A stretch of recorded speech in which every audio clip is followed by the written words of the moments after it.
할렐루야. 주님의 이름으로 여러분을 사랑합니다.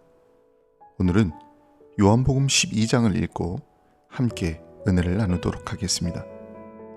1절부터 읽겠습니다. 6월절 엿새 전에 예수께서 베다니에 이르시니 이곳은 예수께서 죽은 자 가운데서 살리신 나사로에 있는 곳이라. 거기서 예수를 위하여 잔치할세.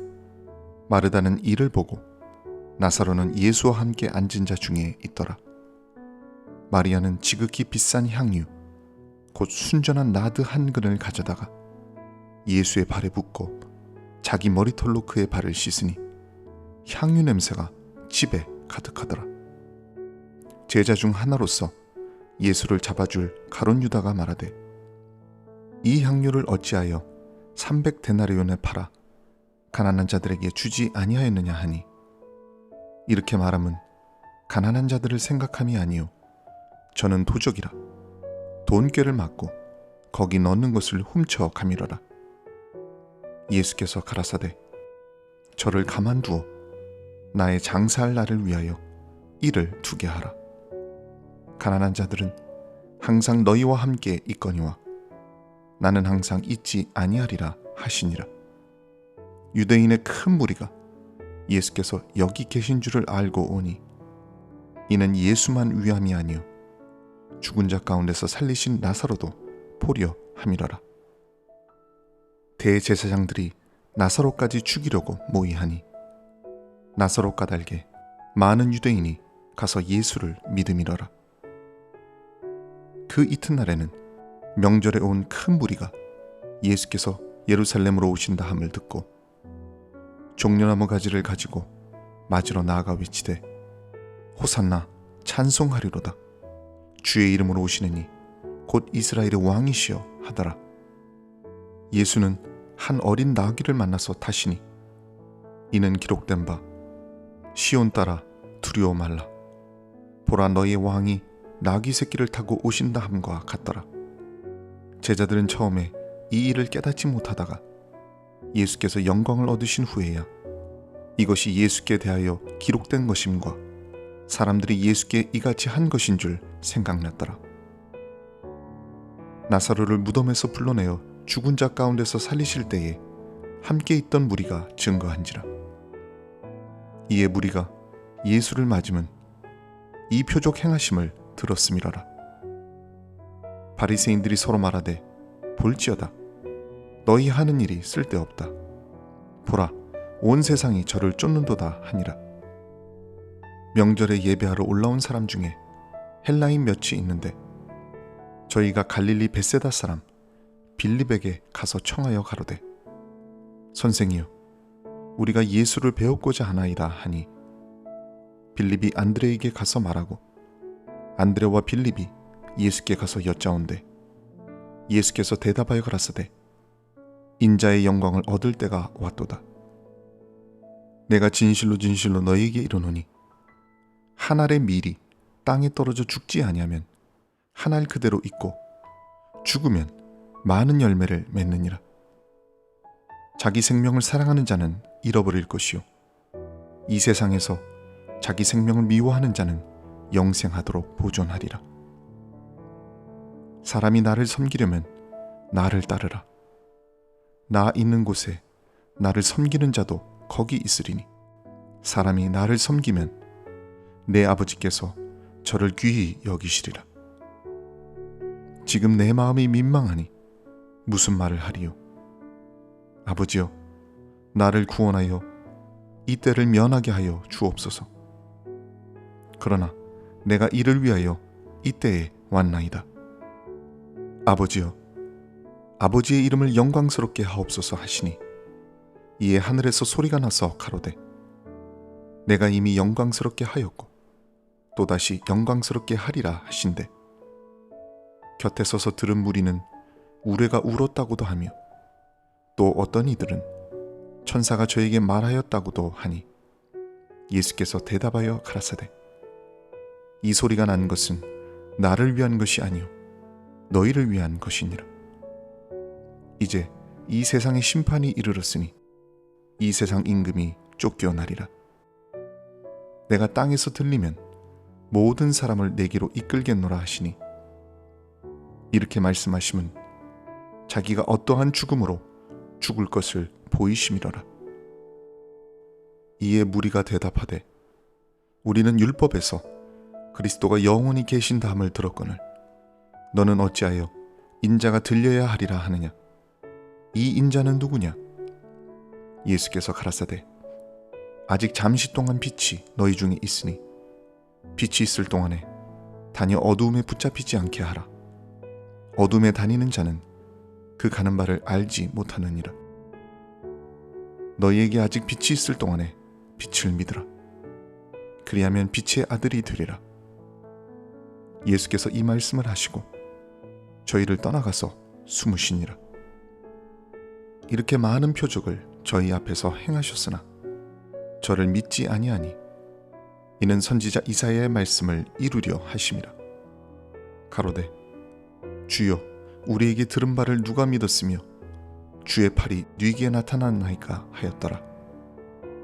저희가 능히 믿지 못한 것은 이 까닭이니 곧 이사야가 다시 일렀으되, 저희 눈을 멀게 하시고 저희 마음을 완고하게 하셨으니 이는 저희로 하여금 눈으로 보고 마음으로 깨닫고 돌이켜 내게 고침을 받지 못하게 하려 함이니라 하였음이더라. 이사야가 이렇게 말한 것은 주의 영광을 보고 주를 가리켜 말한 것이라. 그러나 관원 중에도 저를 믿는 자가 많되 바리새인들을 인하여 드러나게 말하지 못하니 이는 추례를 당할까 두려워함이라. 저희는 사람의 영광을 하나님의 영광보다 더 사랑하였더라. 예수께서 외쳐 가라사대, 나를 믿는 자는 나를 믿는 것이 아니요 나를 보내신 이를 믿는 것이며 나를 보는 자는 나를 보내신 이를 보는 것이니라. 나는 빛으로 세상에 왔나니 무릇 나를 믿는 자로 어두움에 거하지 않게 하려 함이로라. 사람이 내 말을 듣고 지키지 아니할지라도 내가 저를 심판하지 아니하노라. 내가 온 것은 세상을 심판하려 함이 아니요 세상을 구원하려 함이로라. 나를 저버리고 내 말을 받지 아니하는 자를 심판할 이가 있으니 곧 나의 한 그 말이 마지막 날에 저를 심판하리라. 내가 내 자의로 말한 것이 아니요 나를 보내신 아버지께서 나의 말할 것과 이를 것을 친히 명령하여 주셨으니 나는 그의 명령이 영생인 줄 아노라. 그러므로 나의 이르는 것은 내 아버지께서 내게 말씀하신 그대로 이르노라 하시니라. 요한복음 12장은 예수님의 공생애가 정점으로 치닫는 매우 극적이고 중요한 장입니다. 예수님의 사역이 마무리되고 영광의 길인 동시에 고난의 길인 십자가를 향해 나아가시는 그 절정의 순간이 담겨 있습니다. 이 말씀을 통해서 오늘 우리의 삶을 향한 하나님의 메시지를 발견하는 은혜의 시간이 되기를 소망합니다. 이 이야기는 베다니의 잔치 자리에서 시작됩니다. 본문 1절을 보면 6월절 엿새 전에 예수께서 베다니에 이르시니 이곳은 예수께서 죽은 자 가운데서 살리신 나사로에 있는 곳이라. 죽음에서 살아 돌아온 나사로, 분주이라는 마르다, 그리고 그 중심에는 예수님이 계셨습니다. 바로 그때 마리아가 등장합니다. 그녀는 지극히 비싼 향유, 순전한 나드 한 근을 가져옵니다. 이 향유는 무려 300데나리온의 가치를 지녔습니다. 당시 노동자의 거의 1년치 품삯에 해당하는 엄청난 금액이죠. 그녀는 그 귀한 향유를 예수님의 발에 부었습니다. 그리고 당시 여자들에게 가장 큰 영광이자 자존심이었던 자신의 머리털로 예수님의 발을 씻었습니다. 이것은 단순히 감사의 표현을 넘어선 너무나 고귀한 헌신과 사랑의 고백입니다. 마리아는 곧 십자가에서 죽으실 예수님의 장례를 미리 준비한 것입니다. 그녀의 행동은 계산적이거나 이성적인 행동이 아닙니다. 주님을 향한 사랑에 온전히 사로잡힌 자의 모습인 것이죠. 그 사랑의 향기가 온 집에 가득 찼던 것처럼 여러분의 진실한 헌신과 사랑은 여러분이 속한 교회와 가정과 세상을 아름답게 변화시키는 힘이 있습니다. 그런데 이 아름다운 헌신의 장면에 가룟 유다는 느닷없이 계산적인 모습을 보입니다. 그는 가난한 자들을 위하는 척하면서 마리아의 헌신을 낭비라고 비난했습니다. 그러나 사실 그의 마음속에는 탐욕이 가득했죠.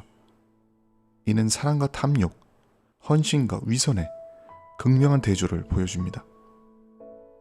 저는 가룟 유다의 말 뒤에는 예수님의 장례를 준비하는 고귀한 행위에 침을 뱉고자 하는 사탄의 역사가 있었다고 보고 있습니다.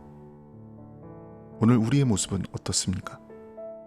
우리는 마리아처럼 나의 가장 귀한 것을 아낌없이 주님께 드리고 있습니까? 아니면 유다처럼 나의 이익과 계산에 따라서 신앙을 저울질하고 있습니까? 주님은 우리의 마음의 중심을 보고 계십니다. 본문 7절에 보면 예수께서 가라사대 저를 가만두어 나의 장사할 날을 위하여 이를 두게 하라. 가난한 자들은 항상 너희와 함께 있거니와 나는 항상 있지 아니하리라 하시니라. 예수님은 마리아의 사랑과 행동의 깊은 의미를 인정해 주시고 그녀를 변호하십니다. 나의 장사할 날을 위하여, 이 말씀은 예수님께서 자신의 죽음을 분명히 알고 계셨음을 보여줍니다. 또한 이 말씀은 가난한 자를 도우라는 명령을 부정하는 것이 아닙니다. 우선순위의 문제를 말씀하시는 것이죠. 지금 이 순간에는 예수님께 드려지는 사랑의 헌신이 무엇보다 중요하다는 것입니다. 우리 삶에도 지금 드려야 될 헌신, 지금 순종해야만 하는 부르심이 있습니다. 여러분도 신앙에 있어서 우선순위를 놓치지 않는 지혜와 용기를 얻게 되시기를 축원합니다. 본문 12절에 보면 그 이튿날에는 명절에 온 큰 무리가 예수께서 예루살렘으로 오신다 함을 듣고 종려나무 가지를 가지고 맞으러 나아가 외치되 호산나 찬송하리로다. 주의 이름으로 오시느니 곧 이스라엘의 왕이시여 하더라. 드디어 예수님께서 예루살렘에 입성하십니다. 백성들은 종려나무 가지를 흔들면서 호산나 이스라엘의 왕이여 라고 외칩니다. 종려나무는 승리와 영광의 상징이죠. 그들은 로마의 압제에서 자신들을 해방시켜줄 다윗과 같은 강력한 정치적, 군사적 메시아를 기대했습니다. 하지만 예수님의 선택은 그들의 기대와 너무나 달랐습니다. 예수님은 위풍당당한 전차나 말을 타지 않으시고 평화와 겸손의 상징인 어린 나귀를 타고 입성하십니다. 이것은 스가랴 9장 9절의 예언을 성취하신 것이죠. 주님은 칼과 창으로 세상을 정복하는 왕이 아니라 겸손과 자기 희생으로 세상을 구원하실 평화의 왕으로 오셨습니다. 세상은 힘과 권력, 성공을 왕의 조건으로 여기지만 하나님의 나라는 정반대의 원리로 움직입니다. 낮아짐이 높아짐이 되고 섬김이 다스림이 되며 죽음이 생명이 됩니다. 오늘 우리는 어떤 왕을 따르고 있을까요? 세상의 가치를 쫓는 왕입니까? 아니면 십자가의 길을 가신 겸손의 왕 예수 그리스도십니까? 우리의 삶이 예수님을 진정한 왕으로 모시고 있음을 증명해야 합니다. 본문 20절에 보면 명절에 예배하러 올라온 사람 중에 헬라인 몇이 있는데 저희가 갈릴리 벳세다 사람 빌립에게 가서 청하여 가로되 선생이여 우리가 예수를 배웁고자 하나이다 하니 라고 기록되어 있습니다. 헬라인 몇몇이 예수님을 찾아온 것입니다. 이것은 대단히 상징적인 사건이죠. 유대인을 넘어서 이방 세계까지 예수님의 소문이 퍼졌고 이제 복음이 온 세상으로 확장될 것을 암시하는 것입니다. 바로 그때 예수님은 인자의 영광을 얻을 때가 왔도다 라고 선언하십니다. 여기서 영광은 세상적인 성공이나 칭송이 아닙니다. 바로 십자가의 죽음과 부활을 의미하죠. 헬라인이 찾아온 것은 예수님의 구원 사역이 온 인류를 향한 것임을 보여주는 신호탄이었고, 그 구원을 이루기 위한 때, 즉 십자가의 시간이 이르렀음을 알리는 것이었죠. 본문 24절에 보면 내가 진실로 진실로 너희에게 이르노니 한 알의 밀이 땅에 떨어져 죽지 아니하면 한 알 그대로 있고 죽으면 많은 열매를 맺느니라. 예수님은 자신의 죽음을 한 알의 밀에 비유하십니다. 밀알 하나가 흙 속에 떨어져서 썩고 죽어야만 비로소 싹을 틔우고 자라나서 수많은 열매를 맺을 수 있습니다. 만약에 껍질 속에 그대로 머물러 있다면 한 알 그대로 있다가 결국 사라질 뿐이죠. 이것이 바로 생명의 역설이고 십자가의 신비입니다. 예수님 한 분의 죽으심을 통해서 온 인류가 구원이라는 생명의 열매를 얻게 된 것입니다. 이 원리는 오늘 우리 그리스도인의 삶에도 동일하게 적용됩니다. 나의 옛 자아, 나의 욕심과 교만이 십자가에 못 박혀 죽을 때 비로소 내 안에 그리스도의 생명이 풍성한 열매를 맺기 시작합니다. 여러분의 가정에서, 또한 교회에서, 세상 속에서 하늘의 썩는 밀알이 되기를 원할 때 우리는 놀라운 생명의 역사를 경험하게 될 것입니다. 본문 27절을 보면 지금 내 마음이 민망하니 무슨 말을 하리요? 아버지여, 나를 구원하여 이때를 면하게 하여 주옵소서. 그러나 내가 이를 위하여 이때에 왔나이다. 아버지여, 아버지의 이름을 영광스럽게 하옵소서 하시니, 십자가를 앞둔 예수님은 인간적인 고뇌와 두려움을 솔직히 토로하셨습니다. 그러나 그분은 자신의 감정에 휘둘리지 않고 내가 이를 위하여 이때에 왔나이다 라고 하시면서 하나님의 뜻에 온전히 순종하십니다. 그리고 아버지여, 아버지의 이름을 영광스럽게 하옵소서 라고 기도하셨습니다. 이것이 바로 겟세마네 기도의 예고편이고 우리가 따라가야 될 길입니다. 우리의 뜻이 아니라 아버지의 뜻이 이루어지기를 기도하며 순종의 길을 묵묵히 걸어가는 것, 그것이 바로 빛의 자녀된 여러분의 삶이 되어야 될 줄로 믿습니다.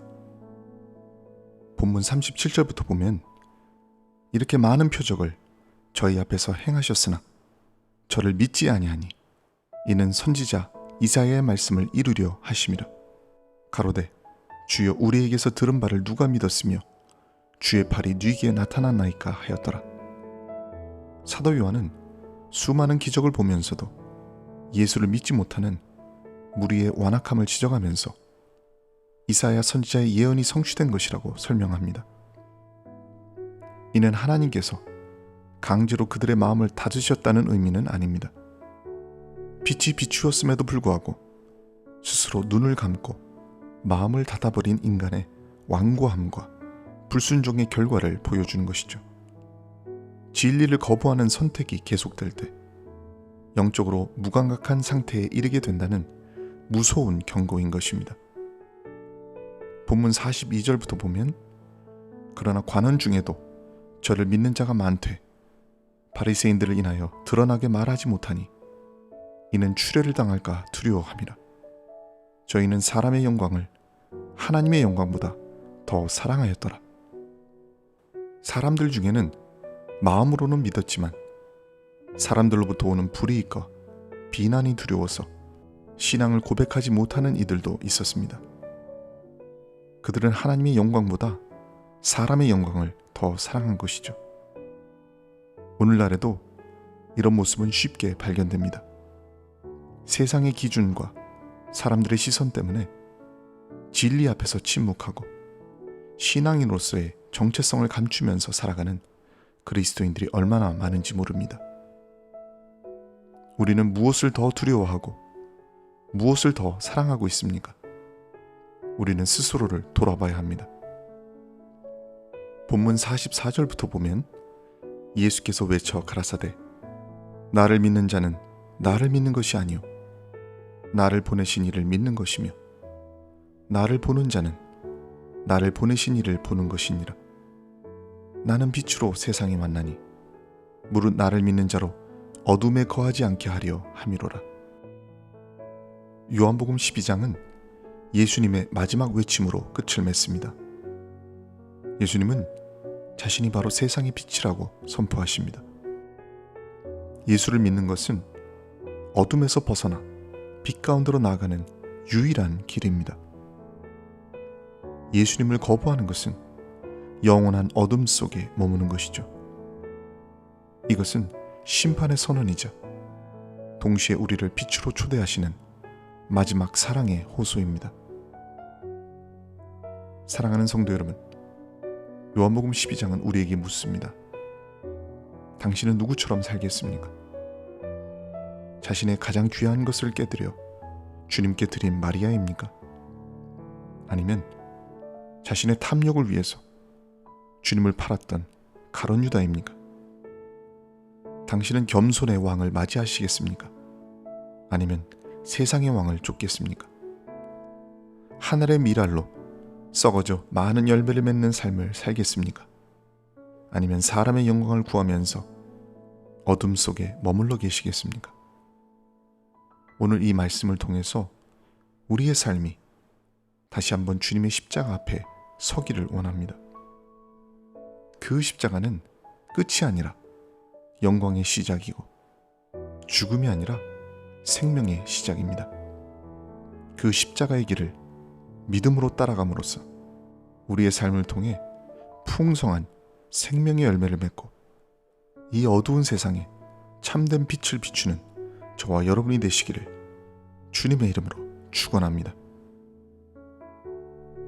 오늘은 요한복음 12장을 읽고 함께 은혜를 나누었습니다. 여러분의 가정에 하나님의 놀라운 축복이 함께 하시기를 주님의 이름으로 축원합니다.